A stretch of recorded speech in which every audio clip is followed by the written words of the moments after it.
Hey guys, welcome to Thursday, May 21st, 2020. The season is spring, the weather is sunny and warm. Yesterday was Wednesday, today is Thursday, and tomorrow will be Friday. Thank goodness. Our safety word of the week is open.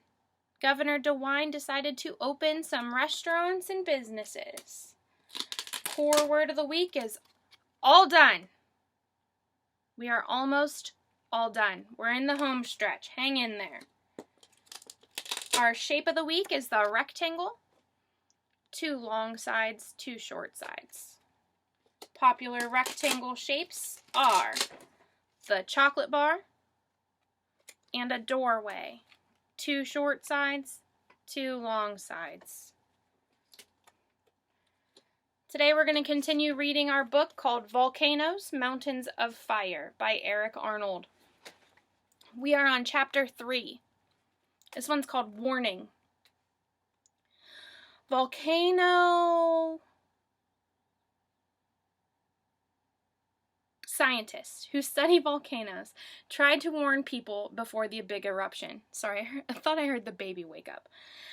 Dave Johnston and several other volcanologists set up an observation post 6 miles from Mount St. Helens.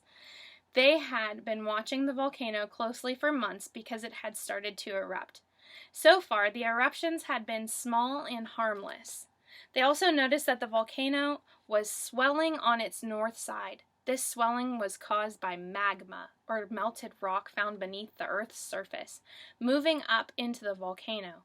It was like a keg of dynamite ready to blast. Dave knew the power of a volcano. He had seen the eruption of Mount Augustine in Alaska.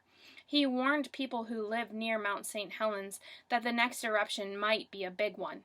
Dave didn't know the exact day or time it would blast or how big it would be, but he wanted people to leave their homes so they would be safe.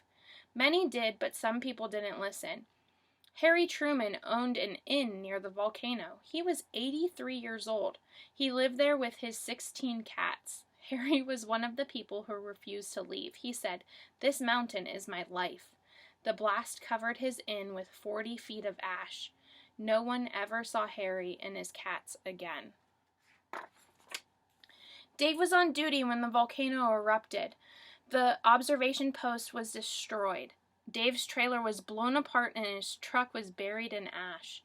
Dave lost his life to the great power of Mount St. Helens. Chapter 4, Fire in the Mountains. Volcano scientists look for clues that will help them predict when a volcano will erupt.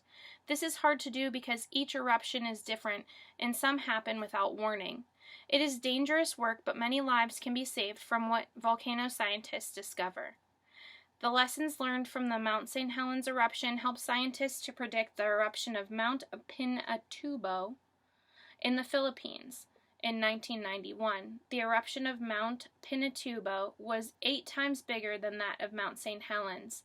People were moved to safe places before the eruption happened. Though about 200 people died, thousands of lives were saved.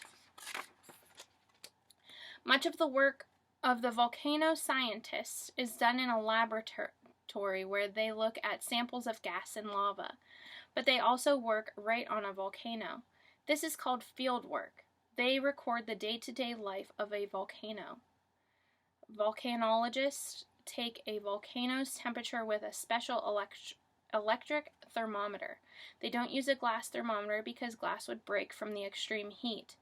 When they want to get close to the hot action, volcanologists sometimes wear fireproof suits. The temperature inside the suit stays cool. Some volcanologists study volcanoes on other planets. Satellites take pictures in outer space and scientists study them. The biggest volcano in the solar system is Olympus Pons, on the planet Mars. It is almost 3 times the height of Mount Everest. Volcanologists ride inside Alvin, a submarine, to collect samples of volcanic rock, but not all volcanologists are human. Dante, a robot, was built to crawl into the crater of Mount Erebus. in Antarctica to measure lava and gas. Here's how a volcano works. The Earth has a layer of skin that is made of rock. The Earth's skin is called the crust. The crust is like a jigsaw puzzle made up of giant pieces called plates. These plates move very slowly, a few inches a year. Why do they move? Because they sit on top of rock that is very, very hot. The rock gets so hot in spots that it melts. Smack! When the plates bump each other or pull apart, a crack may form in the crust. Magma and gas push up through the crack. Once magma is outside of the volcano, it is called lava. Sometimes lava explodes in a cloud and shoots out of the crater, as it did in Mount St. Helens eruption, but some volcanoes don't explode when they erupt. Instead, streams of hot lava flow out. The volcanoes of Hawaii erupt this way. The lava flows are beautiful, but they are like a river of fire, and they burn everything in their path. A volcano gets bigger from the layers of lava and ash building up on its sides. When magma or lava cools, different types of volcanic or igneous rock are formed.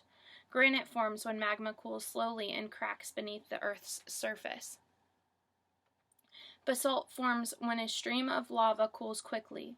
Pumice, the lightest rock in the world, is made when thick, sticky lava cools fast.